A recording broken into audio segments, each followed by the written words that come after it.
আলহামদুলিল্লাহ, কোরআনের তাফসীরের মজলিসে আল্লাহ তাআলা আমাদের সকলকে বসার তৌফিক দিয়েছেন, এই জন্য আলহামদুলিল্লাহ।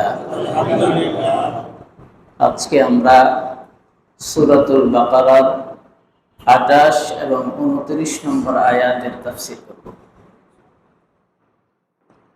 28 নম্বর আয়াতের শুরুতে আল্লাহ তাআলা বলেন, কাইফা তাকফুরুনা বিল্লাহি ওয়া কুনতুম আমওয়াতা। কিভাবে তোমরা আল্লাহর নাফরমানি করো, আল্লাহর সাথে কিভাবে তোমরা কুফরি করো। ওয়া কুনতুম আমওয়াতা, অথচ তোমরা ছিলে মৃত।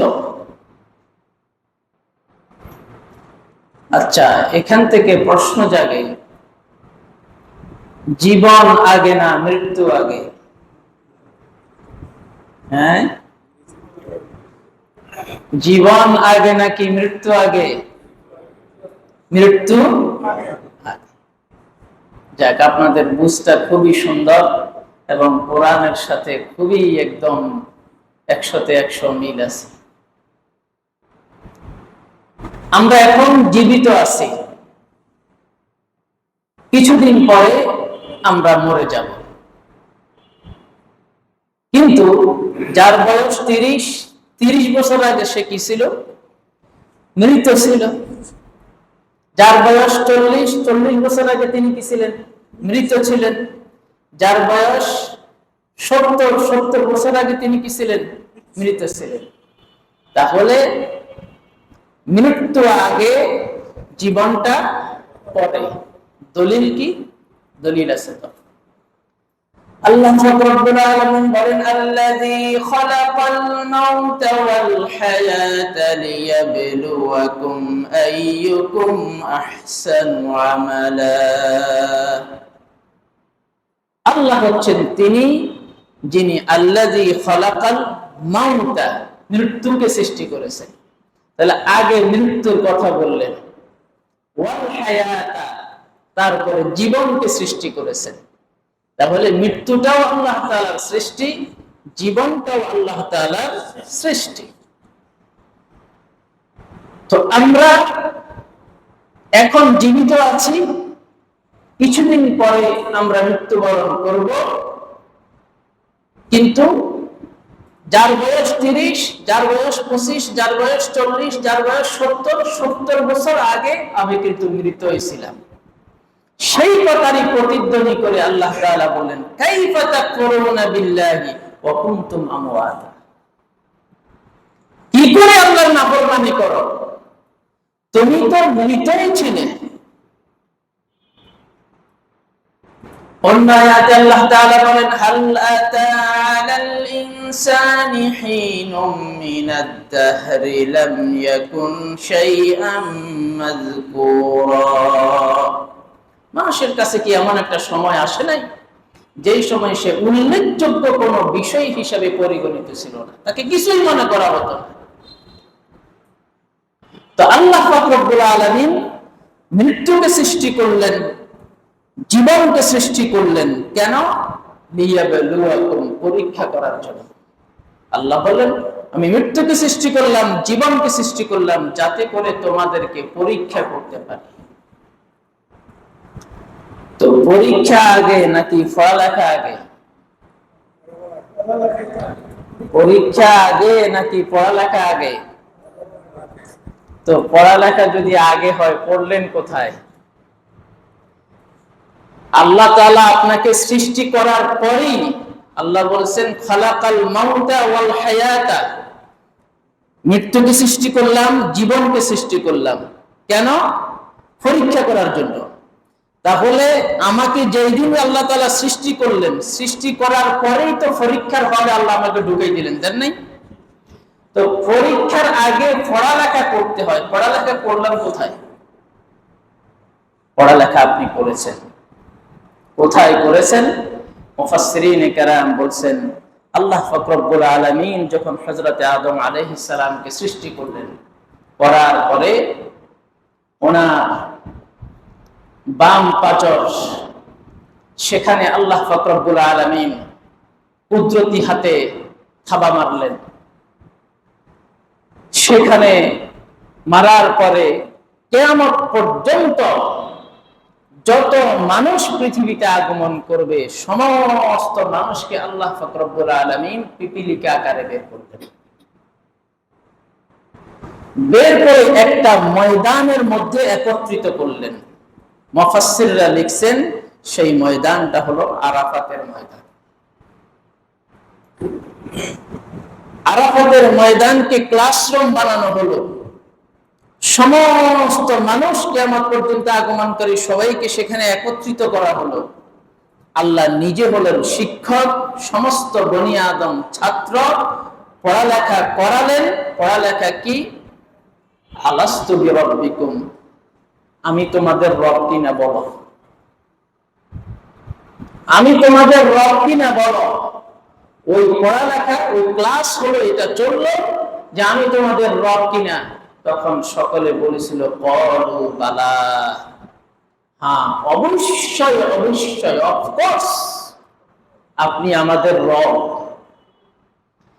এখন বলেন, পরীক্ষার হলে যে ঢুকলেন পড়ালেখা করার আগে নাকি পরে? পড়ালেখা করে পরীক্ষার হলে ঢুকলেন নাকি পড়ালেখা না করে পরীক্ষার হলে ঢুকলেন? পড়ালেখা, আপনি তো এখন পরীক্ষার হলে আছেন। মুসলিম শরীফের হাদিস, বিভিন্ন হাদিস আসছে দুনিয়াটা পরীক্ষার হল। তা আপনি যে পরীক্ষার হলে ঢুকলেন, দুনিয়ার ছাত্রদের নিয়ম হচ্ছে হলে ঢুকার আগে পড়ালেখা করে। আপনি যে পরীক্ষার হলে আছেন, আমি আপনি সবাই এই পরীক্ষার হলে যে আমরা আসি, ঢুকলাম, অবস্থান করতেছি, পড়ালেখা করার পরে ঢুকলাম নাকি পড়ালেখা করার আগে ঢুকলাম? পড়ালেখা করেন নাই? কোথায় করেছেন? সেই আল্লাহ পাক রব্বুল আলামিন যে ক্লাস আপনাদের থেকে নিয়েছেন যে আমি তোমাদের রব কিনা বলো, তো আমরা বলেছি হ্যাঁ আপনি আমাদের রব। তো আমরা পড়ালেখা করেছি, তো করার পরে এখন পরীক্ষার হলে ঢুকাইয়া দিলেন। এই পরীক্ষার হলে উত্তর একটাই, মানে প্রশ্ন একটাই আসবে এবং পরীক্ষা একটাই চলবে। সেটা কি? যা কিছু বলেছি সবকিছু কে কে মানে, এখন পরীক্ষা চলবে। আর যা কিছু থেকে নিষেধ করেছি ওই নিষেধ থেকে কে কে বেঁচে থাকে, এখন পরীক্ষা চলতেছে। সবাই আমরা পরীক্ষা দিতেছি, সবাই আমরা কি করতেছি? পরীক্ষা দিতেছি। আল্লাহর পরীক্ষায় আর মানুষের পরীক্ষায় ব্যবধান আছে। আল্লাহ পাক রব্বুল আলামিন পরীক্ষা করেন পরীক্ষার্থীর যোগ্যতা পরীক্ষার্থীকে জানাইয়া দেওয়ার জন্য। আর আমরা আমাদের ছাত্রদেরকে পরীক্ষা করি তার যোগ্যতাটা আমরা জানার জন্য। সে কোন মানের ছাত্র, প্রথম ক্লাসের, দ্বিতীয় ক্লাসের নাকি তৃতীয় ক্লাসের। আল্লাহ পাক রব্বুল আলামিন ক্লাস করালেন, আমাদেরকে রব হিসাবে আমাদের থেকে স্বীকৃতি নিলেন যে হ্যাঁ আপনি আমাদের রব। দুনিয়ায় যাওয়ার পরে জীবনের শুরু থেকে শেষ পর্যন্ত একমাত্র আপনার কথাই মানব, একমাত্র আপনারই ইবাদত করব। আর আপনি যত কিছু থেকে আমাদেরকে নিষেধ করবেন সব কিছু থেকে আমরা বেঁচে থাকব। আল্লাহ পাক রব্বুল আলামিনকে আমরা ক্লাসের ভিতরে এই জবাব, এই স্বীকৃতি আমরা দান করেছি। এখন পরীক্ষার হলে আল্লাহ তাআলা পরীক্ষা করার জন্য ঢুকিয়ে দিলেন। পরীক্ষার মধ্যে আছি, আল্লাহর নিষেধ থেকে কে কে বাঁচে, আল্লাহর নিষেধ কে কে লঙ্ঘন করে, আমাদের পরীক্ষা চলতেছে। এরপরে পরীক্ষা শেষে একদিন আমাদের মৃত্যু হয়ে যাবে। মৃত্যু যখন হয়ে যাবে আল্লাহ পাক রব্বুল আলামিন আবার হিসাব নিকাশ নিবেন। হিসাব নিকাশ যখন আমরা দিতে যাব তখন আমরা নিজেরাই জানবো। আল্লাহ যখন আমাদেরকে জাহান্নামে দিয়ে দিবেন তখন আল্লাহকে আর প্রশ্ন করতে পারবো না যে আল্লাহ কি কারণে আমাকে জাহান্নামে দিলেন। কারণ আল্লাহ পরীক্ষা নিয়ে আমার যোগ্যতা আমাকে জানাইয়া দিছেন যে তুই নিজে নিজেই তুই জান তুই কি কারণে জাহান্নামী হইলি। আর আমরা পরীক্ষা করি যে এই ক্লাসের ভিতরে সবচাইতে ভালো ছাত্র কোনটা, ছাত্রের যোগ্যতা জানার জন্য আমরা পরীক্ষা করি। আল্লাহ তাআলা আমাদেরকে পরীক্ষা যে করেছেন আল্লাহ নিজে জানার জন্য না যে সে কেমন রকমের মানুষ, কেমন রকমের সে বান্দা, এটা জানার জন্য না, বরং কি কারণে তার হয় জান্নাত পেল অথবা জাহান্নাম পেল, কি কারণে পেল সেটা তাকে জানিয়ে দেওয়ার জন্য। আল্লাহর পরীক্ষায় আর মানুষের পরীক্ষায় ব্যবধান। আর মানুষের পরীক্ষায় আল্লাহর পরীক্ষায় আরো একটা ব্যবধান হলো যে মানুষের পরীক্ষার হলে পরীক্ষার্থীকে কোনো সুয়াল, প্রশ্নপত্র, উত্তরপত্র বলে দেওয়া হয় না।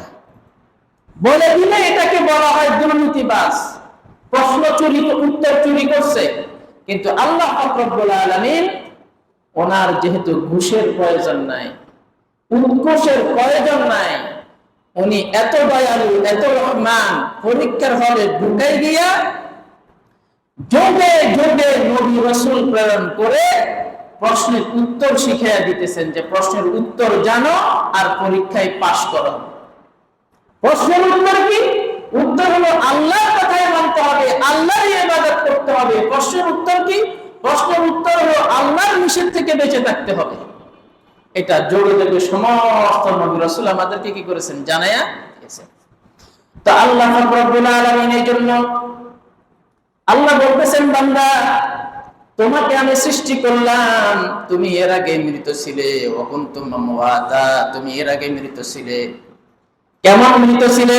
তোমার বাপের ফি সুলবি আসলাবিকুম, তোমাদের বাপের এই পিঠের মধ্যে ছিলা, নাপাক বীর্য হিসেবে ছিলা। একটা নাপাক বীর্য ছিলা, যেটা বের হবার পরে গোসল ফরজ হয়ে যেত। এটাকে কেউ কিছুই মনে করতো না। এমন জিনিস থেকে আমি তোমাকে সৃষ্টি করেছি, তুমি অস্তিত্বহীন ছিলে, তোমাকে অস্তিত্বের মধ্যে আমি নিয়ে এসেছি। তারপরে এই দুনিয়া তোমার জন্য বানাইছি। কত সুন্দর চোখ দিলাম, নাক দিলাম, কান দিলাম, হাত দিলাম, পা দিলাম, কত নিখুঁত শরীর আমি তোমাকে দান করলাম। তারপরে তোমাকে বিভিন্ন রকমের ধন সম্পদ দিলাম, নাজ নিয়ামত দিলাম, দুনিয়া তোমার জন্য সাজাইলাম। এত কিছু করার পরেও বান্দা কাইফা তাকফুরুনা বিল্লাহ, এত কিছু করার পরে কিভাবে তুমি আমার নাফরমানি করো? তুমি তো কিছুই ছিলে না। এই আপনারা যারা এখানে বাড়িওয়ালা আছেন, আপনার বাড়ির পাশে কোন ব্যক্তি যদি গৃহহীন থাকে, তো গৃহহীন থাকার পরে আপনি তাকে বলেন, ঠিক আছে ভাই তুমি আসো, আমার একটা রুম খালি করে দিলাম, তুমি এখানে থাকবা। এবার সে এখানে থাকলো, থাকতে থাকতে থাকতে থাকতে একটা সময়ে সে আপনার পুরো বাড়ি দখলে কি করতেছে? পায়তারা করতেছে। যখন এরকম কাজ করবে তখন আপনি তাকে বলবেন যে ভাই কিভাবে তুমি এটা করতে পারলা? তোমার ঘর বাড়ি ছিল না, আমি তোমার এখানে জায়গা দিছি, এখন তুমি আমার বাড়ি খাওয়ার জন্য বসে রয়েছো। তা আল্লাহ রাব্বুল আলামিন বলে, কাইফা তাকফুরুনা বিল্লাহি ওয়া কুনতুম আমওয়াতা, তুমি তো কিছুই ছিলে না, অনেক অস্তিত্বহীন ছিলে, আমি তোমাকে অস্তিত্বের মধ্যে নিয়ে আসছি। এত সুন্দর করে আমি তোমাকে বানাইছি, তোমার জন্য সবকিছু করেছি। এখন কাইফা তাকফুরুনা বিল্লাহি ওয়া কুনতুম আমওয়াতা, তুমি কিভাবে আল্লাহ পাক রব্বুল আলামিনের সাথে কুফরি করো?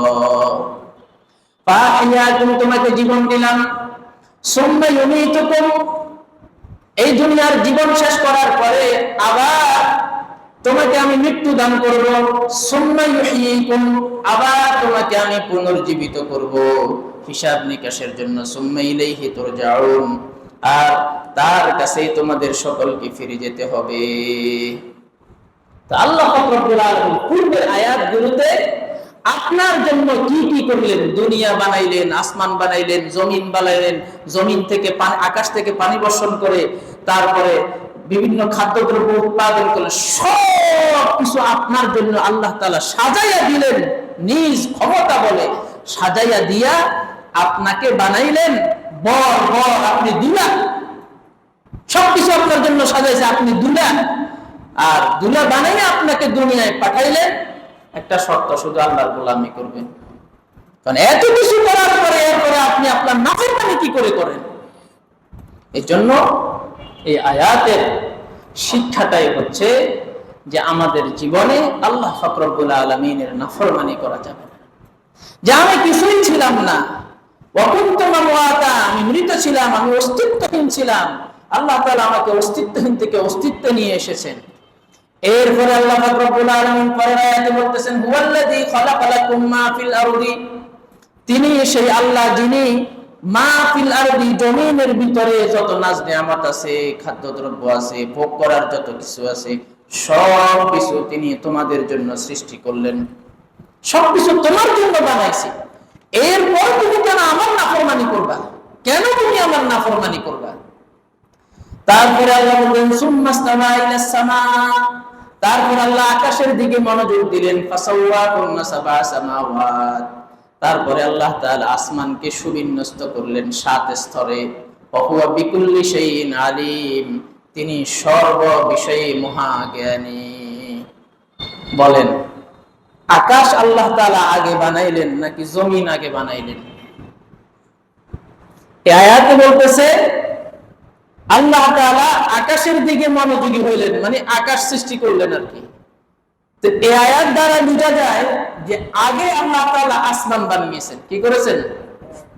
কিন্তু আগে আসমান বানিয়েছেন না আগে জমিন বানিয়েছেন?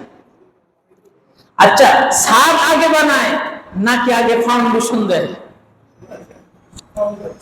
আগে আপনারা যখন বিল্ডিং করেন তখন পিলার, স্তম্ভ, ফাউন্ডেশন আগে করেন নাকি আগে ছাদ দিয়ে দেন? এখন আপনারা বলেন আল্লাহ তাআলা আগে কি জমিন বানাইলেন নাকি আসমান বানাইলেন? আগে জমিন বানিয়েছেন। কোথায়? দলিল কি? ইবনে কাসিরে, তাফসীর ইবনে কাসিরের ভিতরে 4-5টা আয়াত তিনি সেখানে উল্লেখ করে দিয়েছেন। কেমন? যে আল্লাহ পাক রব্বুল আলামিন এই আয়াত দ্বারা তো বোঝা যায় যে আগে আসমানের দিকে মনোযোগী হয়েছেন। তো কেউ যাতে এটা মনে না করে যে আগে আল্লাহ তাআলা আসমান বানিয়েছেন, বরং আল্লাহ তাআলা আগে জমিন বানিয়েছেন, তারপরে গিয়ে আসমান বানিয়েছেন। তা আল্লাহ পাক রব্বুল আলামিন আমাদের জন্য এই জমিন, এই আসমান, তার ভিতরে থাকা নাজ নিয়ামত সব কিছু, আমার জীবনে যত কিছু ভোগ করতেছি, যত সুখ ভোগ করতেছি, যত নিয়ামত ভোগ করতেছি, সব কিছু আমার জন্য আল্লাহ তাআলা করেছেন। সুযোগ সুবিধা আমার জন্য তৈরি করে দিয়েছেন, সৃষ্টি করে দিয়েছেন। একটা নিঃশ্বাস যদি আমি এই ফেলতে যাই, সেটাও আল্লাহর ইচ্ছায় আমি ফেলতেছি। আল্লাহর ইচ্ছা ছাড়া আমার নিঃশ্বাস ফেলানোর কোনো ক্ষমতা নাই। এই জন্য করোনার সময় যারা হাসপাতালে অক্সিজেন কিনেছেন তাদের কি অবস্থা? আল্লাহ পাক রব্বুল আলামিন যদি অক্সিজেনের বিল নিতেন তা আপনার কি অবস্থা হতো? সৌদি আরবের এক শায়েখ করোনার সময় হাসপাতালে গেছে, যাওয়ার পরে ওই যে অক্সিজেন নিতে পারে না, তো ওই যে অক্সিজেন লাগাইছে, 15 দিন সে অক্সিজেন নিচে এইভাবে নেওয়ার পরে বাংলাদেশি টাকায় বিল আসছে 5 কোটি কত টাকা। সৌদি আরবের টাকার বাংলাদেশি টাকা বেশ কম আছে না? তখন সে বিলের কাগজ যখন দেখছে ঝরঝর করে চোখের পানি ফেলে দিয়ে বলতেছে, এতদিন যে আমি কত আরামে নিঃশ্বাস নিয়েছি, আল্লাহ যদি এগুলার বিল আমার কাছে চাইতেন আমি কিভাবে দিতাম। আজকে হাসপাতালে আসার পরে হাসপাতালওয়ালা আমার 5 কোটি টাকা বিল তুলে দিল। এই জন্য আল্লাহ পাক রব্বুল আলামিন আমার জন্য সমস্ত নিয়ামত, সমস্ত সুযোগ সুবিধা, সুন্দরভাবে জীবন যাপনের জন্য সবকিছু আমার জন্য তৈরি করেছেন। এখন আমার কাজ হচ্ছে আল্লাহর গোলামি করা। আল্লাহ পাক রব্বুল আলামিন আমাদের সকলকে আল্লাহর গোলামি করার তৌফিক দান করেন। আর কাইফা তাকফুরুনা বিল্লাহি ওয়া কুনতুম আমওয়াতা, আল্লাহর সাথে কুফরি করার মানে আল্লাহর নিয়ামতের অকৃতজ্ঞতা জ্ঞাপন করা, নাশুকরি করা, আল্লাহকে ধন্যবাদ না জানানো। পানি খাইলাম, আল্লাহকে ধন্যবাদ জানান। জামা গায়ে দিচ্ছি, আল্লাহকে ধন্যবাদ জানান। ভালো খাবার খাইতেছি, আল্লাহকে ধন্যবাদ জানান। ভালো কিছু অর্জন করলাম, আল্লাহকে ধন্যবাদ জানান। সব কিছুতে আল্লাহর কৃতজ্ঞতা জ্ঞাপন করতে হবে, আল্লাহর নাফরমানি করা যাবে না। আর এটা বলা যাবে না আমি অর্জন করেছি, আমার ক্ষমতা বলে অর্জন করেছি, এটা বলা যাবে না। এটা বললে আল্লাহর সাথে কুফরি হয়ে যাবে। আল্লাহ পাক রব্বুল আলামিন আমাদের সকলকে আল্লাহর নাফরমানি থেকে হেফাজত করেন। যেই পরীক্ষার হলের মধ্যে আমরা আছি, এই পরীক্ষার হলের কাজ হচ্ছে দুটো। একটা হচ্ছে আল্লাহর যত আদেশ আছে সমস্ত আদেশ পালন করা, আর আল্লাহর যত নিষেধ আছে সব নিষেধ থেকে বেঁচে থাকা। এই দুইটাই হলো পরীক্ষার হলের কাজ। আল্লাহ তাআলা আমাদেরকে এই দুইটা করার তৌফিক দান করেন। ওয়া আখির দাওয়ানা আলহামদুলিল্লাহি রাব্বিল